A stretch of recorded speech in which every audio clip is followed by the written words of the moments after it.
I am Ronny and I am salt and light. I'd just like to share my testimony today of what the Lord's done in my life. I grew up in a Christian home and I got saved and baptized as a boy, about 12 years old.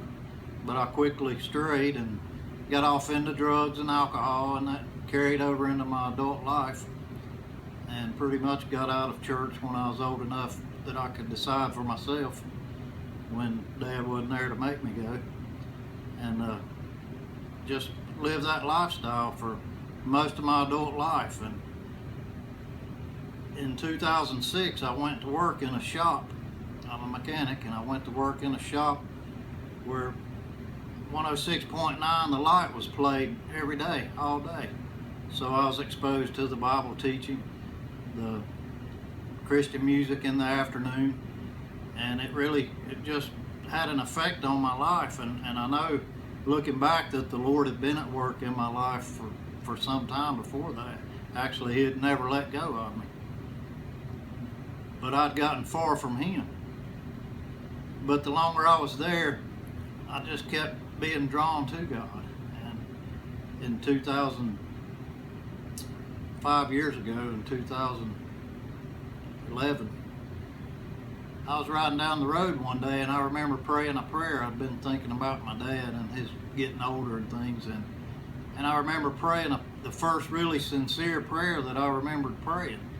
And I was crying riding down the road, and I asked the Lord, I said, Lord, I've always believed in you, and I've always believed Jesus is your son and He died for my sins, but I've never felt like I've known you. I never really felt like you were real to me. Make yourself known to me. And over the next 6 months or 7, He did just that through a long series of events.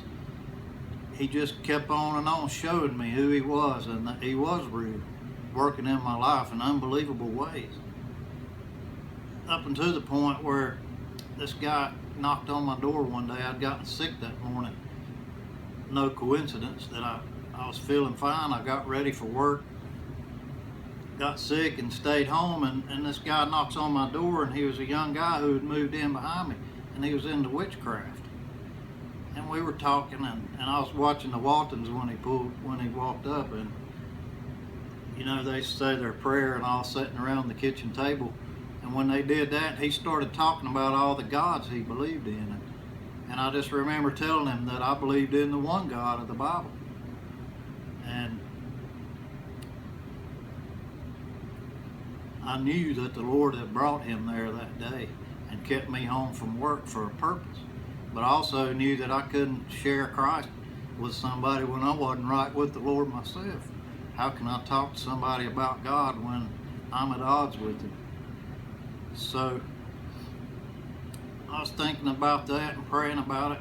And the following Monday, I was on the way to the chiropractor. I'd left work to go, and the lady was on 106.9 talking about hearing from God. And she said, sometimes if you want to hear from God, you just have to be still and be quiet and listen. So I turned the radio off, and I prayed and asked the Lord to speak to me. And I listened all the way to the chiropractor. I get there, still haven't heard anything. And I go into the chiropractor's office, and they've got the radio on 106.9. I go in and get my adjustment and come back out, and coming back across 85 from Blacksburg, the Lord spoke to me. And it was just as clear as if it had come through the radio speakers. It wasn't an audible voice, but He told me that He was wanting to use me, and that I was being like Moses at the burning bush, running and making excuses. And I mean, the hair stood up on the back of my neck. It was so real. And I knew the God of the universe had spoken to me. And I went home, and I'm kind of hard-headed, so I didn't say anything to anybody, but I knew the Lord had spoken to me, and I thought about it and prayed about it that night. And I go to work the next day, and on 106.9 the message was about Moses at the burning bush making excuses and running. So I knew then without a doubt it was God. And I'm washing up to get ready for work, and another person comes on and says, you ever feel like you know what's right and you want to do what's right, but you wind up doing what's wrong, you just have to surrender. Surrender to Christ and surrender every day. And I was walking out the door praying, Lord, I want to surrender. I don't know how, help me. So I get in the car coming home from lunch, and I see a van on the side of the road, and I'm thinking broken down or flat tire or something. So as I get on up, I'm going to stop and offer my help. What's in big orange letters on the side of the van, it said 106.9 The Light. And it was Kim Heck sitting in there, and I asked him if he needed help, and he said no. He was looking at some billboards considering for advertising, and I asked him to pray with me. And we got on off the road right in front of the Sunset Drive-In Theater over there, and he led me in a prayer, talked to me and led me in a prayer and helped me to surrender to Christ. And to me, that's where the foot of the cross is, right there at the Sunset Drive-In, because that's where I surrendered. And I laid my sins at the foot of the cross. And I went home, and the first thing I said when my wife opened the door was, I'm free.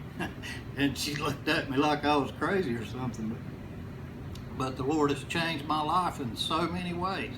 And almost instantly, I felt like I was called to ministry. That day even. And it was just so real, and I knew that the Lord was wanting to use me, and He had told me so. So all week long, I'm feeling like He's telling me to share my testimony at church the following Sunday. So one of the first times in years I'd been in church, and I go up at the invitation and tell the pastor I want to share my testimony, and I did. And I experienced the power of God in that, and Him leading me, and that I could trust Him. And it was just a powerful thing. The following week, the guy in the witchcraft was on his knees with me as we prayed, and he surrendered to Christ. Since then, I've been a part-time student at Fruitland Baptist Bible College, where I still attend. I've recently been licensed to preach, and I'm an associate pastor at the Well in Bowling Springs, and I teach the Bible on Wednesday night, and I've got to go a couple of times and share my testimony with the guys at the radio station. I've got to go a couple of times this year and teach at a drug and alcohol rehab facility, people from the same kind of background. And it's just so amazing to me how the Lord can take our brokenness and our messed up past and use it for His good. And just praise God and all the glory and honor to Him. Thank you.